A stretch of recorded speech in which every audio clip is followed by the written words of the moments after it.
Hello, everybody. Welcome in to Know Thy Enemy, presented as always by the Right Way Sports Network. Thank you for joining us again as we look ahead to the upcoming Bengals opponent this week on a short week, taking on the division rival Pittsburgh Steelers. Interesting team, the Pittsburgh Steelers. They have definitely kind of overachieved, I think, relative to what people expected. I know a lot of people were talking about potentially changing out Mike Tomlin and if he would perform poorly, or they finally went below the 500 mark. Well, that doesn't seem to be anywhere near the case this time, and I don't think Mike Tomlin is going to have to worry about his job. Obviously, a very talented coach in his own right, but they are really getting the absolute most, I would say, the most possible juice for the squeeze, to make a metaphor out of it, or a more apt analogy. And what I mean by that is the incredible amount of explosive plays they've gotten after the catch, the production they've gotten from their passing and their receiving game, particularly from Aaron Rodgers, DK Metcalf, these things that kind of suggest that they are really succeeding in a lot of ways right now that may not be sustainable for the entire length of the season. But fortunately for them, they've gotten out to such a scorching start compared to the rest of the league that they're going to have a little bit of a cushion to kind of ride. And as the season kind of moves on into the later weeks. So looking a little bit more in depth at the Steelers team, on offense, they're 12th in EPA per play, 15th in success rate, 12th in dropback EPA, and 13th in rushing EPA. So they've actually been overall like just a fairly average offense, but they've really gone above and beyond in the ways that they've gotten there. And when you start to look at Aaron Rodgers and you look at DK Metcalf and their production and their performance this season, you can see kind of why they've managed to make so much of so little opportunity, and why you might expect a little bit of a step back at some point for the Steelers offense that's been really successful so far. Overall, right now, Aaron Rodgers is 13th in EPA per play, 12th in big time throw percentage, um, fifth most in turnover worthy play percentage, but just 26th in total passing attempts. He's 30th out of 30 quarterbacks in average depth of target with 5.8 yards as an average depth of target. And he's 34th out of 34 quarterbacks in air yards per throw this season. He is also number one in time to throw. So looking at the film, looking at these stats, understanding how Aaron Rodgers is being successful. It's understanding things pre-snap. It's understanding where to go with the ball. It's having a pre-designed place to go with the ball, whether those are screens to DK Metcalf, whether that is finding Darnell Washington or Jalen Warren and getting them involved. It's been a lot of after the catch action and just quick, decisive, good decision making from Aaron Rodgers, being decisive and being correct a lot of times with the ball, and that has really benefited them. So you see he's ninth in completion percentage over expectation. So he's really achieving a lot more than the average you would expect from an average quarterback in his situations. Whether that persists the entire season, we'll see. But what seems like it can't persist the entire season is how much of his production has come after the catch. And nothing kind of encapsulates that more than when you look at DK Metcalf's numbers overall. He's currently number one in yak per reception by 3 whole yards, with a yak per reception of 11.6.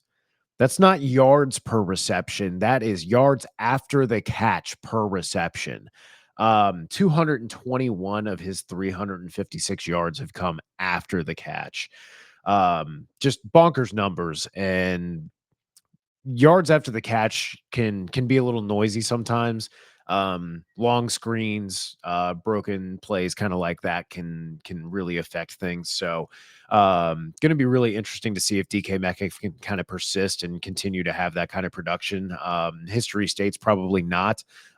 He's averaging an insane 2.49 yards per route run, which is seventh among wide receivers, but he only has 143 total passing routes or receiving routes, which is 54th out of 55 qualifying receivers. So much like Aaron Rodgers in terms of his total attempts, DK Metcalf not running a lot of routes out there. So I would expect that production probably doesn't persist the same way that the Bengals, when they had the deep balls with Joe Burrow and Jamar Chase, like that was not sustainable. That I think a lot of people said that in the moment of, hey, you can't just chuck it down the field for 40 yards every time it's 3rd and 16. Like that's not going to work forever. And they've had to find other ways to win. So we'll see how long the Pittsburgh offense can continue to excel and kind of outperform their expectations using these explosive plays, these after the catch ability from guys like DK Metcalf, guys like Jalen Warren, who has been also really, really good. Even though he's only got 13 of his catches on 14 targets, he's averaging 11.8 yards per reception. Darnell Washington has been good in spots, and Calvin Austin, who I believe the Steelers will be without this week, really going to hurt them there, has also been averaging a impressive 13.9 yards per reception. So a lot of screen game, occasional big explosive plays that have been kind of sustaining a lot of these numbers. Looking at the defense, though, where Pittsburgh has really been good a lot of their tenure for many Bengals fans as they have clashed multiple times a year. TJ Watt, still very good in his own right, is having a little bit of a down year by his standards, but even a down year by his standards is still really excellent. 81.2 pass rush grade right now, 19 total pressures, 4 sacks in 5 games. The rotation at defensive line is really lethal for the Steelers. Stop me if you've heard this one before. But Cameron Hayward on the interior also has 12 pressures, also has 3 quarterback hits. Really impressive work from him. Also a stout run defender, 81.5 run defense grade, 7 defensive stops this season. But Nick Herbig has really been an impressive edge rusher and probably the best edge rusher for the Steelers this season. 89.7 pass rush grade, 20 total pressures, 5 sacks, and 8 quarterback hits, along with 9 total defensive stops. So really good stuff from them there. And then on top of that, of course, everybody knows that they have Derek Harmon, who has obviously had his struggles a little bit. Missed tackles were a problem for him coming out of college and seem to kind of persist to be a problem for him as a rookie right now, but he's still been a quality pass rusher, garnering a total of 3 sacks, 9 total pressures, was impressive last week as well. So the Bengals offensive line is definitely going to have their hands full there. Cameron Hayward, the ageless wonder. Yeah, that's really unfortunate that the Steelers just continue to find these guys who can just play like going into their 30s and be awesome. I'm sure the Bengals would love to have anybody who could rush the passer not named Trey Hendrickson. Oh, get better soon, Trey. Anyways, looking at the defense overall, the defensive line is definitely somewhere that's a just absolute strength for the Steelers defense right now. But the linebackers are a little bit more of a question mark. Patrick Queen, Peyton Wilson definitely have the athletic traits that you want. They have the ideal traitsy linebacker kind of look and feel to them, but they've been inconsistent in coverage. Peyton Wilson in particular has struggled a lot with 4 missed tackles and run defense this season. So there are spots, especially with play action, as the Bengals started to get to some of their play action under center game, using pistol, things like that with Joe Flacco, another kind of couple days of practice. So unfortunately, on a short week, you're not going to get a whole bunch of time to integrate Flacco. But I think there are opportunities there for the Bengals to take advantage of guys like Patrick Queen, who have a 36.7 coverage grade right now. Peyton Wilson, not better, with a 46.6. I definitely think those are going to be advantageous matchups for the Bengals, whether that is against Chase Brown, whether that is Noah Fant or their slot receiver, whoever kind of fills that role for Mike Gesicki with him being out. Jalen Ramsey been incredible for them so far, stabilizing force in a secondary that desperately needed somebody there. Darius Slay as well. These guys have just been really solid in coverage. 93.6 passer rating in coverage. Both of them have 3 pass breakups and an interception to Jalen Ramsey as well. Just been really solid for a secondary who's struggled to kind of find the Joey Porters, the Artie Burns, and that's not to disparage Joey Porter, who, has his ups and downs, but, has just struggled with penalties a little bit and is kind of more of a specialized corner than the other guys. I think that's really, really benefited the Steelers there. And then just getting help from a kind of safety rotation of Deshaun Elliott, Chuck Clark, Jabril Peppers. They've definitely kind of filled out that secondary room to be very capable as opposed to the liability that it has been in recent years.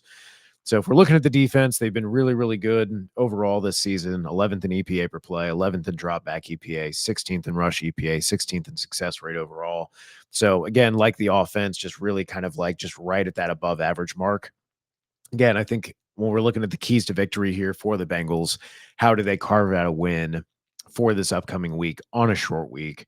I think you have to utilize the play action game to attack the linebackers in coverage, take advantage of their inexperience. That's the weak point. Kind of get the defensive line back on their heels a little bit, maybe move the pocket for Flacco a little bit. I think that's going to help them buy him enough time to take advantage of these linebackers, these middle of the field routes. I saw they were trying to get a lot of T. Higgins on a lot of those digs, a lot of those deep ends. So hopefully they can try and put a lot in front of Peyton Wilson, in front of Patrick Queen, and try and make them chase what's in front of them, and then try and manage to protect Flacco long enough to hit them from behind. I think that intermediate area where Flacco was really, really good last week, I think you're going to continue to see that. It's an area that Jake Browning just absolutely struggled so bad in, and Joe Flacco was significantly better. I think more time to integrate to the offense is only going to help that. So I definitely think that's going to be an area for the offense of the Bengals to target this upcoming week. As for the defense, generate any type of pass rush besides Trey Hendrickson. That's obviously you're not going to have him for this game. You have to find a way to get that, whether that is just blitzing really quickly. If you're not going to get home on a lot of this, then okay, just get up tight. And if they're going to throw short, remember how when the Bengals had like Ryan Finley, right? All the defensive backs would be creeping up. Everybody would be playing so short. It would feel suffocating almost. I feel like that's how you have to almost play the Steelers. And you might give up the big play once or twice, but if you're going to let them matriculate down the field anyways, then, you might as well take the chance to get the sack, force the turnover worthy play, get the interception, force the fumble, or just get those big tackles for loss that can really help kind of stall a drive a little bit to buy you that breathing room. I really think that suffocating the Steelers, trying to make them throw downfield, be something that they don't want to be, especially missing Calvin Austin. I think choking up underneath and making them throw over the top is definitely going to be a way that you can take advantage of the Steelers offense this upcoming week. As always, thank you for tuning in. Appreciate you. Please don't forget to like the video, subscribe to the channel, and tune in as always every Wednesday to State of the Jungle at 7 p.m. as we break down everything happening in Bengals news every single week. Thank you all for tuning in. Ҳوْدَيْ. We'll see you next week.